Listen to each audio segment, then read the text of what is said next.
Fate is gonna... Oh boy. Hi, this is my second video. I am reading the 13th part of The Color of Magic.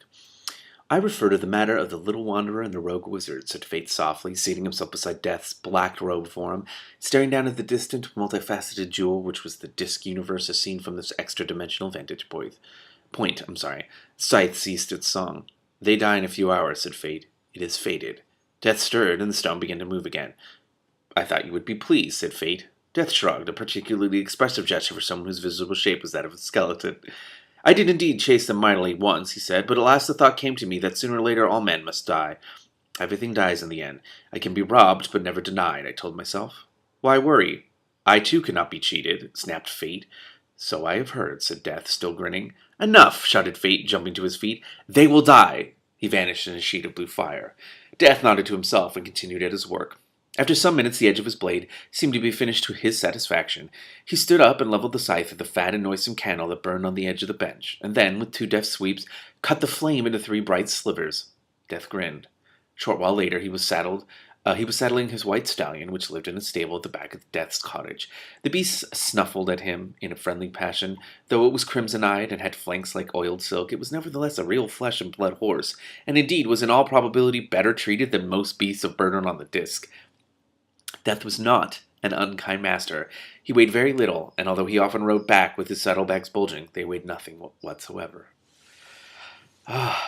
All those worlds, said Two-Flower. It's fantastic. Rincewind grunted and continued to prowl warily around the star-filled room.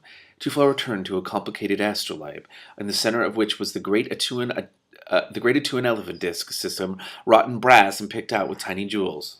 Around it, stars and planets wheeled on fine silver wires. Fantastic, he said again. On the walls around him, constellations made of tiny phosphorescent seed pearls had been picked out on vast tapestries made of jet-black velvet, giving the room's occupants the impression of floating in the interstellar gulf. Various easels held huge sketches of Great Atuan as viewed from various parts of the circumference, with every mighty scale and cratered pockmark meticulously marked in. Two-Flower stared about him with a faraway look in his eyes. Rincewind was deeply troubled.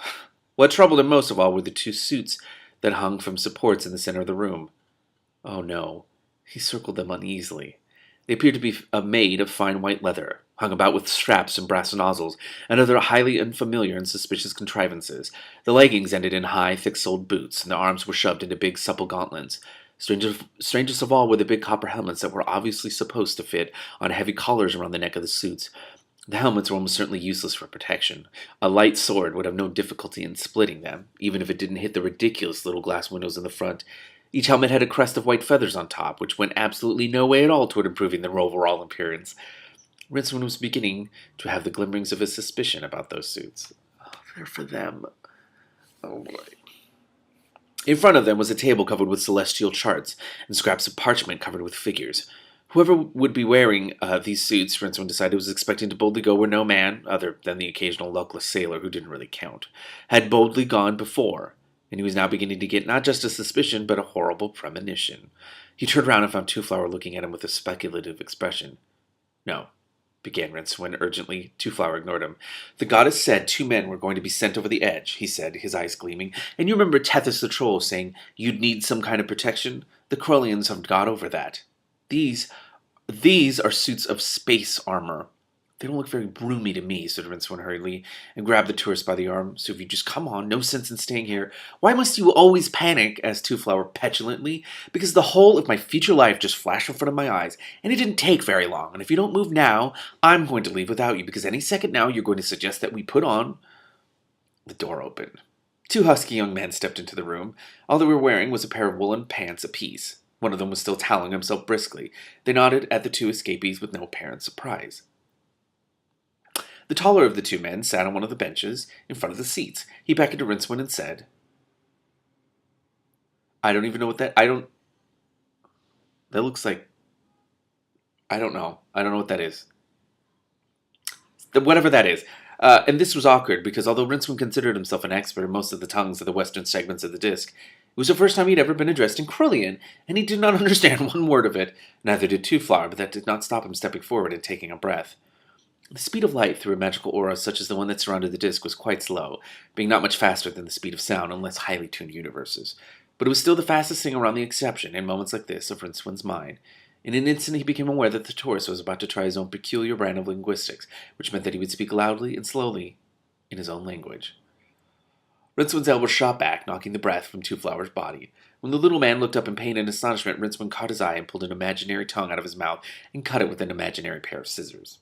The second cello knot, for such was the profession of the men whose fate it would be shortly to voyage to Great Atuin, looked up from the chart table and watched this in puzzlement, his big heroic brow wrinkled with the effort of speech. I don't even know. I don't. Oh. Hor you latrin nor you, he said. Rincewind smiled and nodded and pushed Two Flower in his general direction. With an inward sigh of relief, he saw the tourist pay sudden attention to a big brass telescope that lay on the table. Suitin' you? Commanded the seated cello knot. Rincewind nodded and smiled and took one of the big copper helmets from the rack and brought it down on the man's head as hard as he possibly could. The cello knot fell forward with a soft grunt. The other man took one startled step before Two Flower hit him amateurishly, but effectively with the telescope. He crumpled up on top of his colleague. Rincewind and Two Flower looked at each other over the carnage. All right, snapped Rincewind, aware that he had lost some kind of contest but not entirely certain what it was.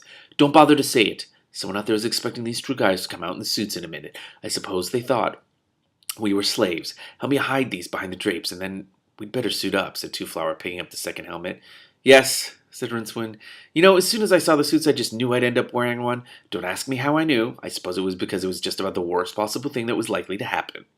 Well, you said yourself we have no way of escaping, said Two Flower, his voice muffled as he pulled the top half of a suit over his head. Anything's better than being sacrificed. As soon as we get a chance, we run for it, said Rincewind. Don't get any ideas. He thrust an arm savagely into his suit and banged his head on the helmet. He reflected briefly that someone up there was watching over him. Thanks a lot, he said bitterly. Oh my god. Oh my god. What is this book? I can't believe I'm almost done. This is wild. This is too much.